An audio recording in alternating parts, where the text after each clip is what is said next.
Bom dia, meninos do oitavo ano. Agora aqui é a nossa aula de cidadania. Vamos também continuar com essa dinâmica de resolução de questão, tá bom? Eu espero que vocês estejam bem e que esteja tudo bem com vocês, né? Vamos lá. Lembrando que essa aula de resolução de questão é das fichas e do livro da primeira unidade. Eu vou começar com os livros do capítulo que a gente trabalhou na primeira unidade, sobre língua, linguagem, sociedade, cultura, essas coisas. E uma ficha que eu passei para vocês de cidadania. Aí, como filosofia não tem livro, né, foi só ficha. Já como cidadania tem livro, eu estou utilizando aqui bastante o livro. Lembrando que no livro eu percebi que tem muitas questões pessoais e tudo mais. Então, essas eu não trouxe aqui, porque é mais questão de vocês tudo mais responder aí em casa. Mas as questões que são mais afirmativas, que são mais exatas e tudo mais, eu trouxe para aqui para vocês terem uma resposta, uma noção de como é a resposta.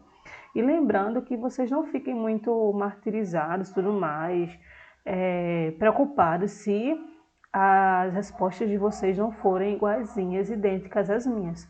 Contanto que elas sigam o contexto e a ideia. E é isso aí. Segue o baile. Bora lá. A gente vai primeiro trabalhar as questões do livro, da página 7 e da página 8. A primeira questão diz o seguinte: aprendemos que a linguagem surge da necessidade de expressão e comunicação do homem. Sendo assim, é possível a existência sem linguagem? O carro do ovo está passando nesse exato momento. Parece que toda vez que eu estou gravando um vídeo, passa o carro do ovo. Mas eu vou continuar gravando. Aprendemos que a linguagem surge da necessidade de expressão e comunicação do homem. Sendo assim, é possível a existência sem linguagem? Bora lá. A linguagem é um modo de manifestação da existência. Sendo assim, toda vida pressupõe a necessidade de uma manifestação de sua efetivação. O choro, a fome, a carência, a alegria, o aprendizado, enfim. Tudo o que há no homem comunica-se com o outro e com o mundo. Eu espero que vocês tenham entendido, porque a linguagem está intrínseco à existência humana. O homem se comunica não é porque ele não sabe falar ainda, é que ele não a gente confunde muito, né? A capacidade de falar com a capacidade de se comunicar. Apenas o homem ele é dotado de linguagem, de uma língua. Outros seres vivos, eles conseguem se comunicar de outra forma. A gente vai ver noutra questão e vocês já viram também nas outras aulas.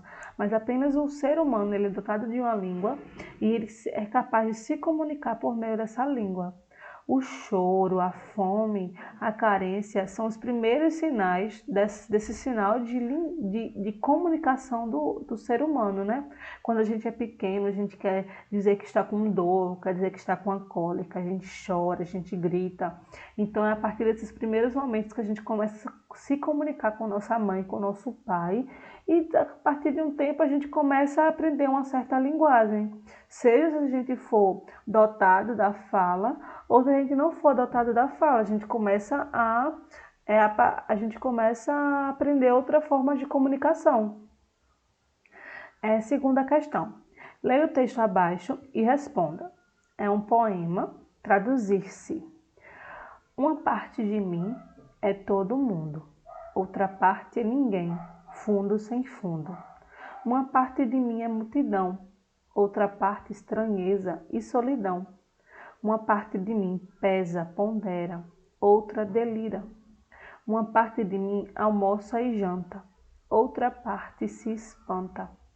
Uma parte de mim é permanente, outra parte se sabe de repente. Uma parte de mim é só vertigem, outra parte linguagem. Traduzir uma parte na outra parte, que é uma questão de vida ou morte, será arte. Quais aspectos da vida em sociedade podem ser percebidos na poesia?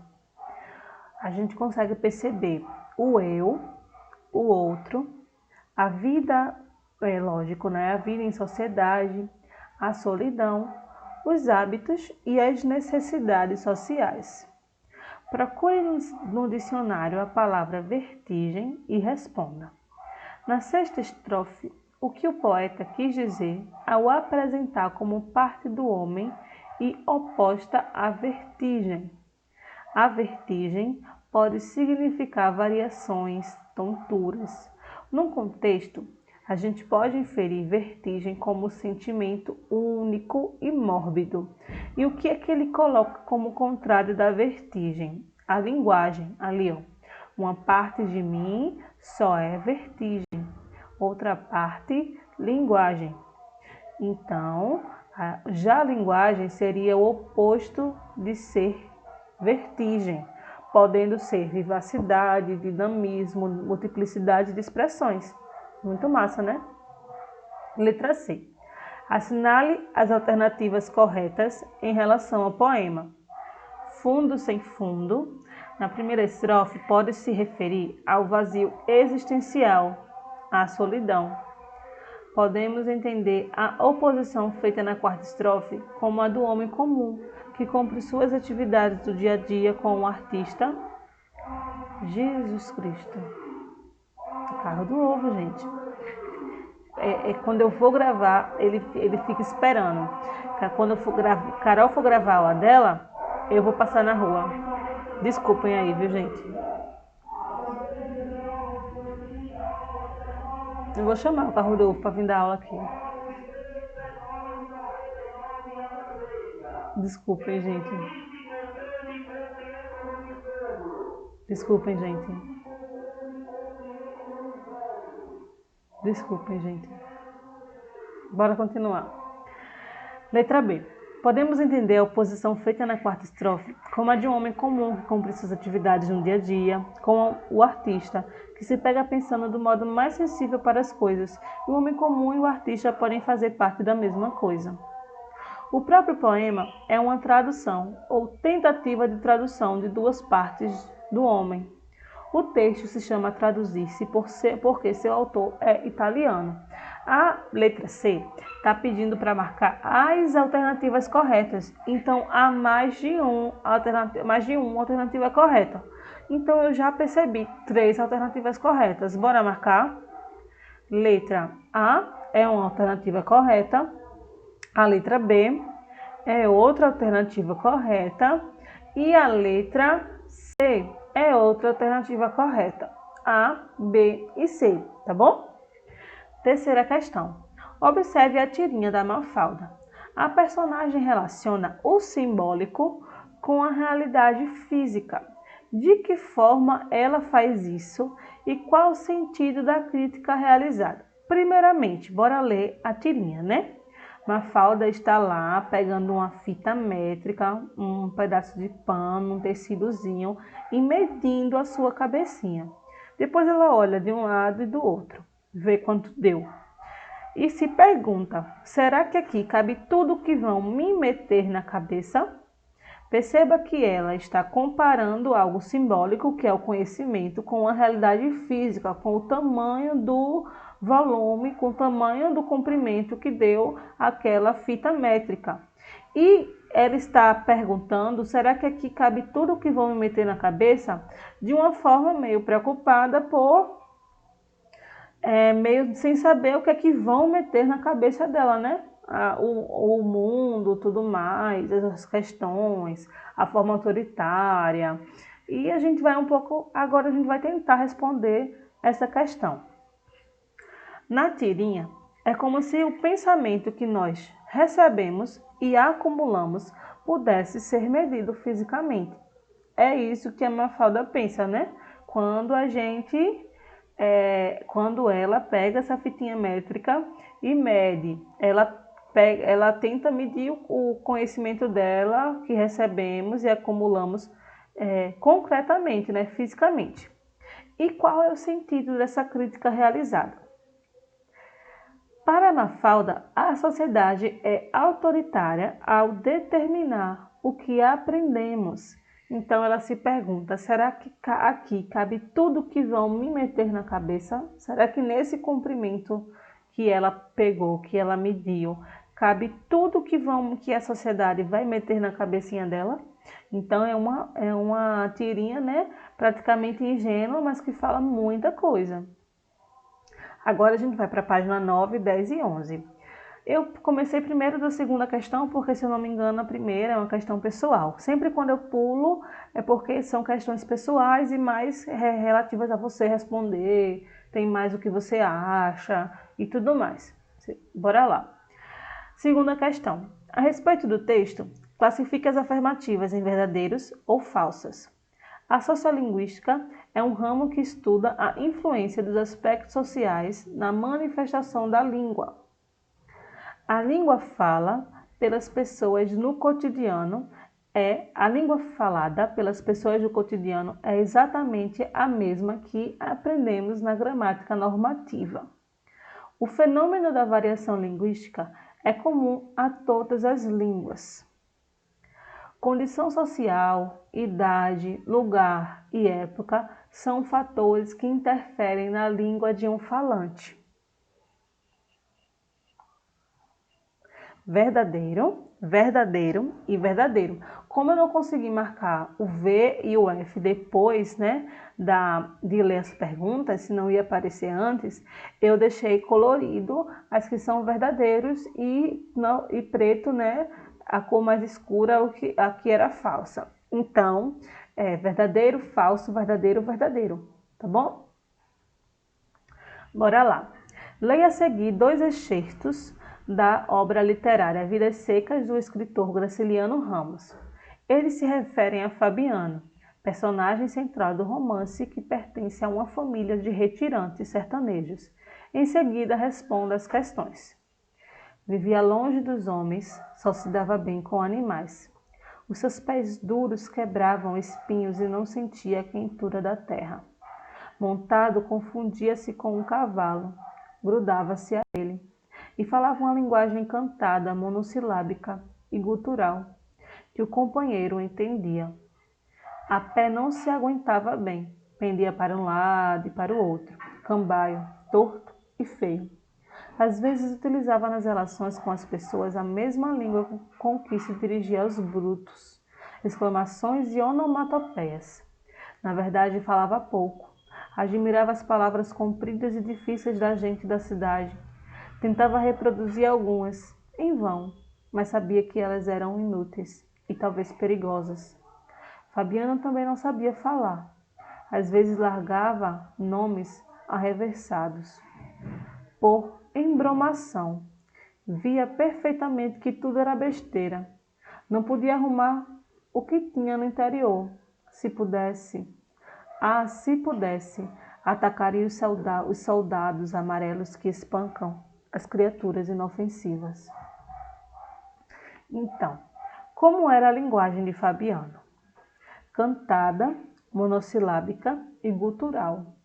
Fabiano falava pouco e, quando fazia, não obtinha bons resultados, como se sua linguagem fosse incipiente.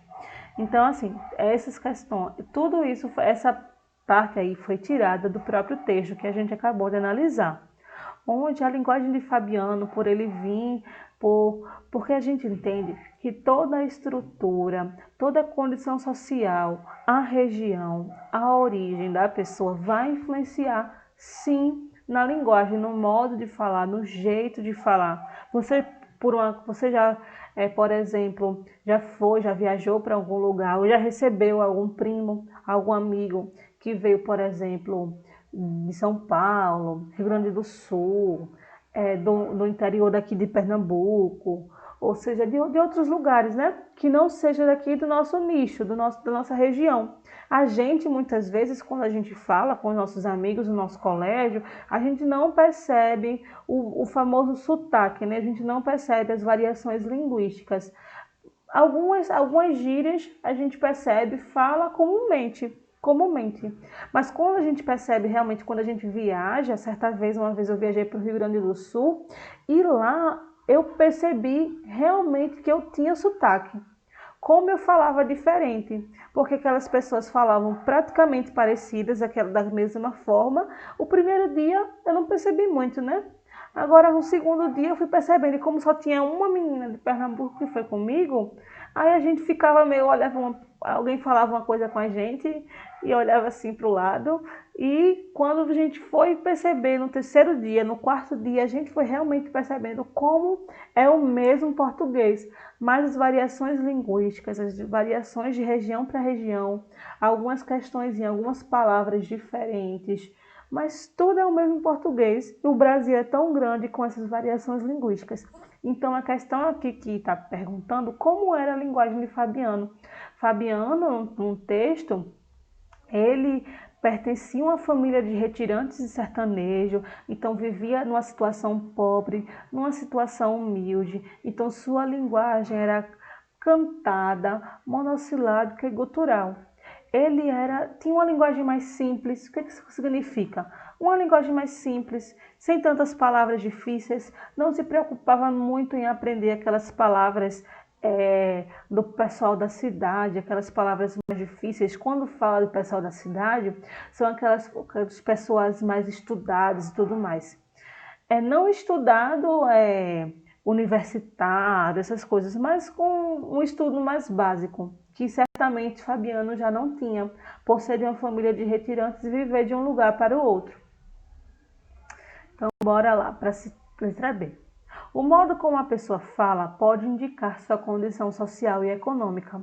No caso de Fabiano, a linguagem por ele empregada poderia estar relacionada à realidade do personagem.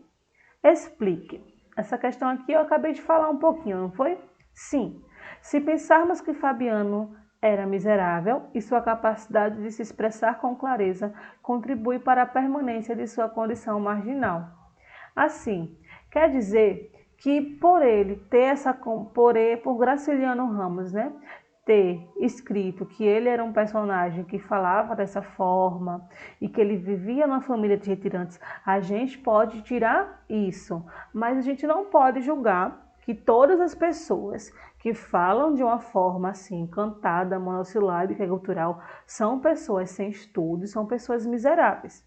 Certamente uma coisa influencia a outra, é o que a gente vê no Brasil, que a maioria das pessoas pobres são pessoas que não têm um estudo, como é que eu posso dizer, não completaram o ensino médio, ou muitas vezes não fizeram, eu queria dizer que não fizeram a universidade, ou muitas vezes não fizeram até o ensino médio, né? Não terminaram seus estudos, mas que a gente não possa levantar assim, isso como um critério único e universal. A gente está tirando isso realmente pelo contexto de que Fabiano pertencia a uma família de retirantes, ele vivia sempre de um lugar para o outro, no interior do sertão. Ele aqui, confundia-se com os cavalos, então quer dizer que ele andava sempre com o cavalo e já não tinha um cuidado muito grande com a sua higiene pessoal. E a gente vai tirando assim dos contextos, mas que a gente não possa realmente levantar isso como um julgamento de afirmar que todas as pessoas que estão no sertão, por exemplo, não têm nenhum estudo. Muito pelo contrário, a gente vê, graças a Deus, algumas políticas públicas até uns certos anos atingiram populações do interior e muitas delas fizeram universidade, terminaram o ensino médio. E também a gente não pode levantar que só porque a pessoa é universitária, a pessoa é culto. Culto é uma pessoa mais fala formal e tudo mais. Mas é só isso que eu queria falar. Bora lá. Então é isso que eu queria dizer. Bora lá para a letra C. Segundo o narrador, Fabiano encontrava dificuldade em ordenar suas ideias e seus pensamentos. E com sua linguagem pouco expressiva. Em que trecho percebemos isso? Não podia arrumar o que tinha no interior. Então, a esse trecho, a gente pensa isso, né? Que ele já não podia arrumar o que já tinha dentro de si por não conseguir arrumar como é que ele se expressava. Letra D. Só se dava bem com animais, os seus pés duros quebravam espinhos e não sentia a quentura da terra. montado confundia-se com um cavalo, grudava-se a ele. Que traço de personalidade Fabiano e que crítica social estão presentes nesse trecho? A relação de proximidade de Fabiano com os animais, em oposição ao distanciamento com as outras pessoas. Podemos atribuir esse comentário a uma crítica à extrema pobreza do sertanejo da década de 1930, época da publicação do livro. Veja só que interessante. Leia o que diz o linguista Marcus Bagnon.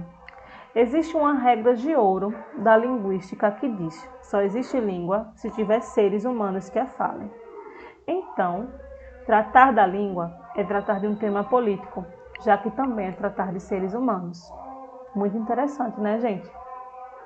Segundo o autor, que relação existe entre a língua que usamos e a cidadania? Eu tô cansada já, eu vou processar esse carro do ovo que passa por aqui. Para Marcus Bagnon, a língua não é algo que pode ser vista separadamente de seu usuário. Ou seja, o uso da língua tem implicações sociais e políticas, certamente. Para Marcus Bagnon, para o autor, para esse linguista, a língua não pode ser vista como separada de seu usuário.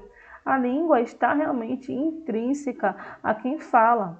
Ou seja, o uso da língua tem implicações sociais e políticas, sim, porque é tratar do ser humano. Agora a gente vai para falar sobre a ficha, né? A gente terminou as questões do livro e vamos falar sobre a ficha. Lembrando que a dos livros eu não falei sobre as questões pessoais, que é extremamente importante que vocês aí façam funcionar a cabecinha de vocês e metam bronca.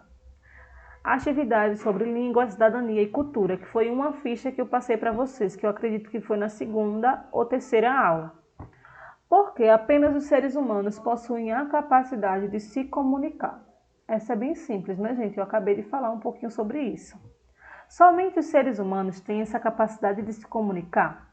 Uma capacidade relacionada talvez com algum dispositivo biológico, que permite que se formule algo e que se entenda um conjunto de sons e a eles se associe algum sentido. Somente o ser humano é capaz de se comunicar, porque só ele é capaz de colocar sentido àquilo que ele emite e àquilo que ele recebe. Explique como é possível que outros seres vivos se comuniquem. Sim, é possível que outros seres vivos se comuniquem, não da mesma forma que os seres humanos, mas sim, por exemplo, é possível que outros seres vivos se comuniquem, como é o caso, por exemplo, das abelhas, que com um conjunto de movimentos, as danças, são capazes de transmitir informações, porém não se pode confundir esse tipo de comunicação de propósito restrito apenas para transmitir algum tipo de informação com linguagem ou mesmo com uma língua. Entenderam, meus alunos? Qual é a relação entre língua e a sociedade? Bora lá, bem simples. Há uma relação direta e indissolúvel, ou seja, inquebrável, entre a sociedade e a língua, ou língua e a sociedade, que não permite que se pense em indivíduos vivendo conjuntamente sem o estabelecimento de comunicação entre si. Língua nada mais é que um conjunto de convenções sociais historicamente construídas que permite que o ser humano se comunique entre si. Veja só. Compare cultura e língua e anote aqui as principais relações. Assim entendemos que o homem se constitui pela interação entre os outros homens. E nesse interagir, ele produz cultura. Então, para nós, cultura não é algo pronto e definitivo. É algo que se faz, que se constrói a cada relação. Da mesma forma, a linguagem, que é uma manifestação cultural, é algo que nós, falantes, produzimos a cada momento, de acordo com nossas necessidades. Veja só, que legal! Então, gente, essas foram as respostas de hoje, a resolução das questões. E as questões abertas, eu sei que muitas delas, né, eu falei com o entendimento das nossas aulas, com tudo aquilo que eu tirei das nossas aulas, né? Então, se vocês não conseguiram responder da forma que eu respondi com as palavrinhas, não se preocupe. Mais uma vez eu repito isso para ficar bastante claro. Mas se você conseguiu chegar perto, se você seguiu aquela ideia, professora, eu segui aquela ideia, mas não foi com tantas linhas que a senhora falou, não tem problema, tá bom? Eu não, professora, a senhora colocou 6 linhas, eu coloquei só 2, mas eu falei isso que a senhora disse. Não tem problema. Eu só quero que vocês se errou, corrija. Se falou besteira, um bocado de abobrinha, também corrija para ter a resposta correta no caderninho de vocês, tá bom? E outra coisa, até a próxima aula. Na próxima aula eu já continuo, volto novamente com o assunto da segunda unidade. Aí eu queria que vocês revisassem, né? Assistissem as aulas da segunda unidade para a gente retomar, tá bom? Um cheiro e um abraço forte.